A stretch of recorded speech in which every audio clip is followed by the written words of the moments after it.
कौमी असम्बली में नामजद अपोजिशन लीडर उमर अयूब ने इल्ज़ाम लगाया है कि हुकूमत ने चीफ इलेक्शन कमिश्नर को कनाडा में सफ़ीर लगाने की पेशकश की है। बदले में सुन्नी इत्तेहाद काउंसिल की 20 नशिस्तें कम करने का काम सौंपा गया। उन्होंने चीफ इलेक्शन कमिश्नर के इस्तीफे का मुतालबा भी कर दिया।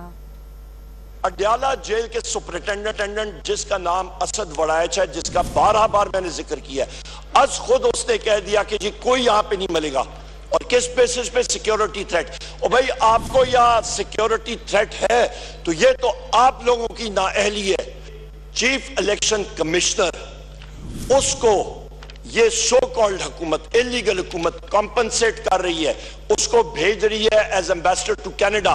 पर उस पे जो डील स्वीटनर है, जो कि उसमें चाय में शक्कर और चीनी और शहद जो उसके लिए डाला जा रहा है, वो ये है कि तुमने डिलीवर करना है।